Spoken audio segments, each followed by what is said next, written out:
Eu me mudei para viver pertinho do mar, completamente sozinha, numa cidade que eu não conheço, para escrever o meu primeiro livro.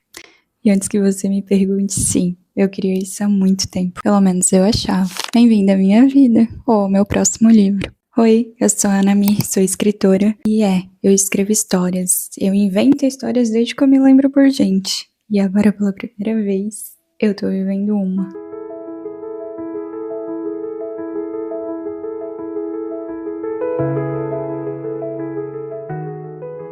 E ter largado tudo pra viver sozinha, quer dizer, com o Merlin, não foi a primeira vez em que eu larguei tudo. Eu larguei tudo há um tempo. Larguei emprego fixo e comecei a viver das minhas criações. Bom, comecei a tentar. Foi uma jornada bem longa até eu me encontrar como escritora. Mas o curioso é que a escrita sempre esteve na minha vida e ela sempre tentava ressurgir, mas provavelmente nunca era o momento exatamente certo. Eu tenho muito pra mim que as coisas acontecem como elas têm que acontecer. Então, no momento em que foi pra ser, eu realmente me encontrei e falei, isso aqui é o que me faz feliz. Tá confortável aí? E agora eu larguei tudo de novo pra seguir o meu maior objetivo, que é escrever e publicar o meu primeiro livro. E tudo isso vivendo pertinho do mar. Eu virei a garota que vende arte na praia. E sabe, essa é a primeira vez em que eu escolhi alguma coisa pra mim. Só eu, o Merlin e os personagens do meu livro. E esse é o primeiro episódio de uma coisa que eu decidi fazer, que é compartilhar essa vida que eu escolhi enquanto ela acontece. Sem filtro, sem aquela vibe de largou tudo e deu tudo certo. Porque ainda tá acontecendo, mas eu já sinto que deu. E eu quero compartilhar isso com você. Mas assim, os primeiros dias não foram nada do que eu pensei. Isso é engraçado sobre um sonho. A gente imagina, idealiza, enfeita ele. Mas quando acontece, muitas vezes é bem diferente. Deixa eu te contar como foi o meu primeiro dia. Eu cheguei com as minhas coisas, depois de estar mais de 3 horas dirigindo, com um gritando muito o percurso inteiro. E aí eu subi, desci pra pegar o Merlin, e subi com ele gritando um monte. E eu tava tentando fazer o possível pra não chamar atenção. Mas ele tem umas opiniões muito fortes quando ele quer. E tava um calor sufocante. Não tinha cortina, não tinha nada. E eu sentei no chão porque não tinha nada pra sentar. E chorei. Desesperada, sem conseguir respirar direito. Seja pela escada, pelo pânico, pelo calor. Pensando no que eu fiz.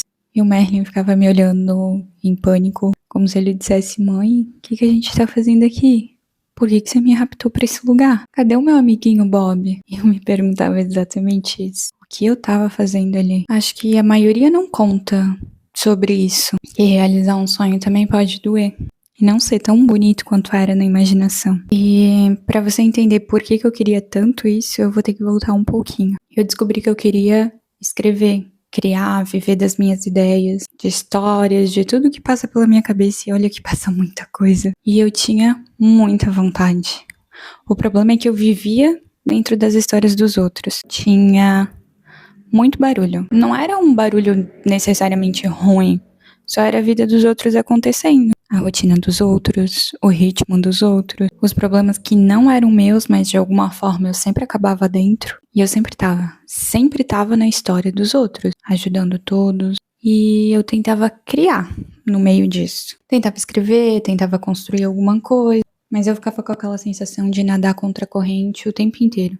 Tipo assim, eu tenho um ritmo muito específico. E eu acredito que a maioria das pessoas que trabalham com criatividade são assim também. O meu sono, ele muitas vezes tem um ritmo próprio, que muitas vezes vai de acordo com o tanto que eu estou produzindo, então é muito variável. Tem vezes que eu passo o dia inteiro na frente do computador criando, com pausas necessárias apenas para sobrevivência, e tem dias que eu preciso ficar parada olhando o céu, para eu conseguir desenvolver alguma ideia, conectar alguma ideia, acalmar as vozes na minha cabeça. Então, trabalhar com criatividade às vezes é caótico, às vezes é intenso e às vezes você só precisa respirar um pouco. E para muita gente ao redor, isso às vezes parece que você não tá fazendo nada, ou que você não tá fazendo o suficiente, principalmente quando o retorno não é tão visível quanto o que você tá produzindo. Como assim ela não tem horário fixo? Como assim ela trabalha de forma autônoma? Como assim precisa ficar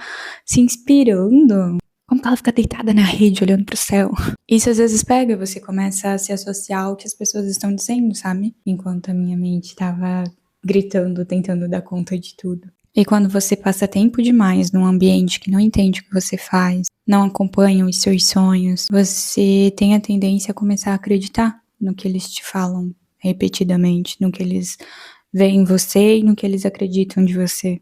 Você começa a duvidar de si mesma, do que faz. E aí um dia eu parei, olhei pra minha vida e me perguntei: quando foi a última vez que eu vivi a minha história? Quando foi que eu escolhi o que eu queria viver? Quando foi que eu escolhi como passar os meus dias? Quando eu me senti protagonista da minha história e não só vivendo na história dos outros? E aí eu não consegui responder. E aí surgiu a oportunidade de vir pra cá e eu vim.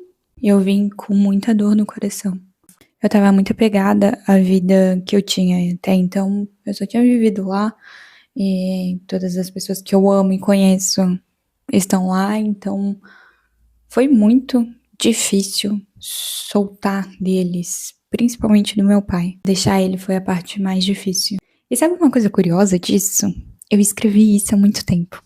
Cada detalhe, cada sentimento, cada coisinha do que eu vivi depois eu já tinha escrito. A protagonista do meu livro, ela também tem um sonho e ela vai em busca desse sonho. Então, eu tinha descrito tudo essa parte, né, da dor de deixar as pessoas e também a empolgação de você seguir seus sonhos.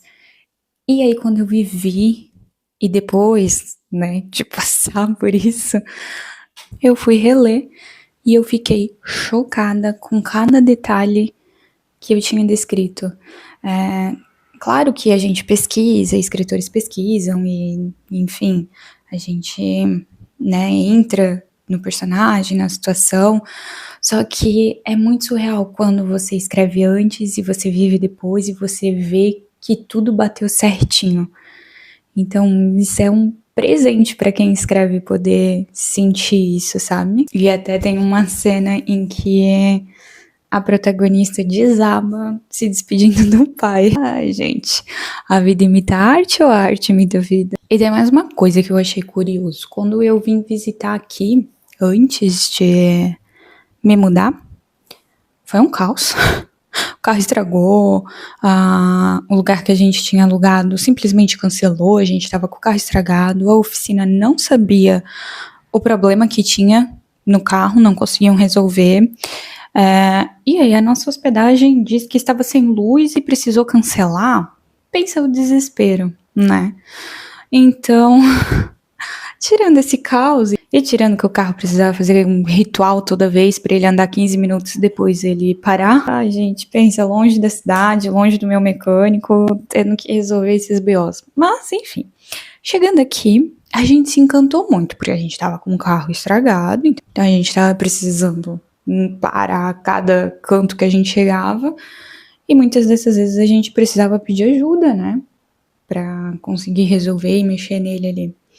E aí a gente achou essas pessoas muito solistas, muito educadas, muito receptivas, eu fiquei muito encantada. A vibe do lugar, tudo era muito perfeito. Pessoas super acolhedoras, abertas, e eu só pensava, eu vou morar aqui mesmo. E pra vocês terem uma ideia, eu decidi essa cidade simplesmente pesquisando. Eu falei, eu quero morar em tal lugar, quero que tenha isso e aquilo, nunca tinha vindo pra cá, e assim foi. Assim que aconteceu. Então, quando eu cheguei e vi as pessoas desse jeito, eu me encantei, né? Falei, é aqui mesmo. Então, eu estava super certa, é esse o lugar que eu vou morar. E aí, quando eu me mudei, realmente pareciam outras pessoas. Pareciam muito diferentes, super educadas ainda, mas fechadas, cada um nos seus ciclos, vivendo suas vidas. Totalmente diferente da primeira vez. Aí eu fiquei pensando, cadê o povo, gente? Trocaram todos os figurantes, o que tá acontecendo? E aí os primeiros dias foram só comigo tentando sobreviver. Eu sentia muito, muito, muito pesar pelo que eu deixei. E era muito solitário.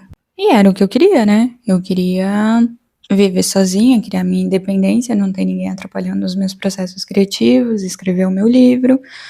Mas eu só conseguia pensar no que eu tinha deixado, nas pessoas que eu amava, na vida que eu tinha, na rotina, nos costumes, em como seria mais desafiador de ver eles, porque a gente fala, ai, 3 horas daqui, é só pegar o carro, dirigir e ir até lá. Só que na vida adulta, com todas as coisas que você tem pra fazer, isso começa a se tornar muito difícil. Se dentro da própria cidade, muitas vezes eu não vi as pessoas há meses, aqui então, você sabe que você vai ver eles poucas vezes e tudo isso vai pegando. E eu só consegui enxergar isso, eu só consegui enxergar tudo que eu tinha deixado e a vida que eu tinha deixado. E aí eu entendi uma coisa. Eu entendi por que tantas pessoas não seguem seus sonhos. Eu sempre achava que era falta de coragem, mas eu entendi que não era só isso.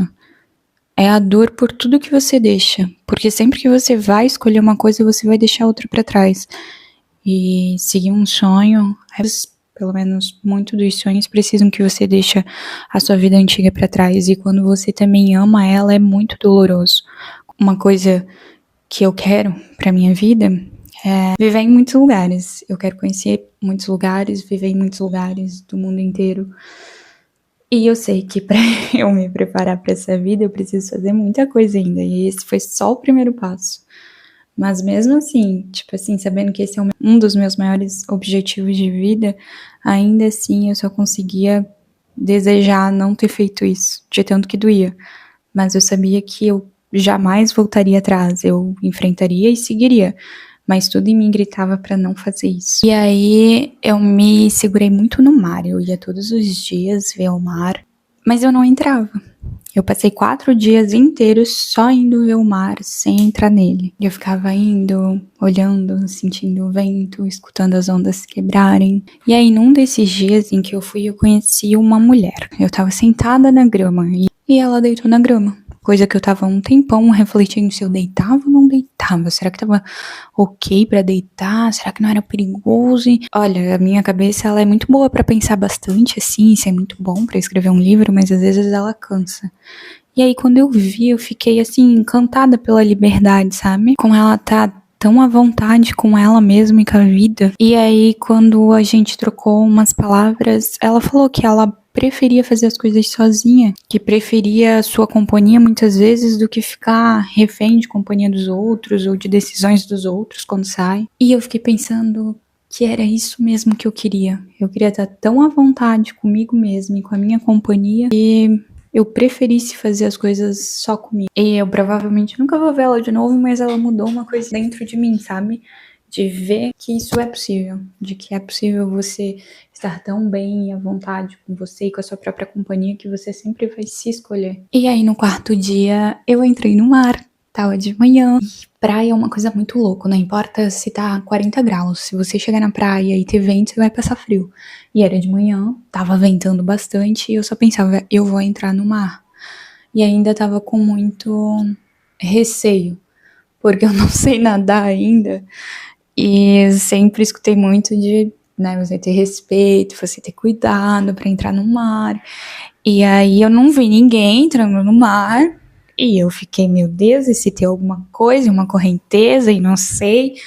Mas eu falei, eu vou entrar, eu só vou entrar aqui no início, eu vou entrar. E aí eu percebi outra coisa, eu queria independência, eu queria estar sozinha, e quando eu estava sozinha, eu ainda ficava olhando para os outros esperando que alguém me dissesse o que fazer. Então, quando eu decidi eu vou entrar no mar, e eu entrei, foi além de uma decisão só de tomar um banho de mar. Foi eu parando de esperar que alguém me dissesse o que fazer, ou me dissesse que estava seguro que eu poderia fazer, e saindo a primeira, sabe? E eu fiquei dentro do mar, olhando as montanhas, olhando o céu. E naquele momento alguma coisa foi embora. Um peso, uma dor, uma insegurança. Não é assim bonito de uma vez e nunca mais vem. Mas eu senti que alguma coisa mudou dentro de mim. E me trouxe uma visão nova, sabe? O mar é mágico, né? Eu escuto isso de todo mundo. De quem acredita em algo ou não, mas todos dizem o quanto que o mar tira esse peso. E aí, quando eu tava voltando, caminhando pela praia, olhando o mar, eu pensei, eu acho que eu posso me acostumar com essa vida. E dali em diante eu fui acalmando o meu sistema nervoso, que tava em pânico, achando que a gente tinha perdido todo mundo e estava no início de um apocalipse completamente sozinhos. Então eu ligava pro meu pai, ligava pra minha família, mostrava, olha ali, eles estão ali, tá tudo bem, tá tudo tranquilo. E ficava dizendo, você não perdeu ninguém, calma, tá tudo certo. Então eu entendi por que foi tão difícil pra mim ter deixado aquela cidade, ter me mudado. E eu entendi que não era só uma mudança física de lugar, foi uma mudança interna muito grande, foi apego, foi eu estar escolhendo a minha vida pela primeira vez, foi eu viver a minha vida sem estar vivendo as histórias dos outros, porque é mais confortável, né? Você tá nas histórias dos outros e ajudando os outros, enquanto você vai deixando a sua vida de lado, as suas escolhas de lado, seus objetivos de lado. Parece que não, mas geralmente é mais confortável, porque você sempre tem uma desculpa. Agora, quando você tem que fazer o negócio acontecer e só depende de você e é só você, a coisa muda. Quando você tem que decidir as coisas, quando você tem que resolver as coisas, quando você tem que viver e ir atrás dos seus objetivos, e ir atrás de objetivos tão diferentes, assim, eu até hoje, sempre que eu falo que eu sou escritora, as pessoas me olham tipo, sério? Então é isso. Essa sou eu por hoje. Escritora, criadora, morando numa cidade nova, com um gato que é um grude, trabalha muito também, ele sempre tá perto de mim enquanto eu escrevo, então ele tá fazendo o trabalho dele. De vez em quando ele me julga também. Às vezes eu ainda quero correr pro meu pai, pra minha família. Mas aí eu ligo pra ele e fica tudo certo. Eu tô escrevendo o meu primeiro livro. Eu quero terminar ele esse ano. Tô criando os meus projetos. Tô descobrindo como criar dentro dessa vida nova. Porque o meu processo aqui é completamente diferente de como era antes. E tem uma cidade cheia de coisas novas, de pessoas novas, de inspirações novas, de muitas observações para escritura aqui, colher material para escrever. E essa cidade ainda tem muita coisa para me mostrar. E eu acho que eu também tenho. Beijo! Até o próximo capítulo!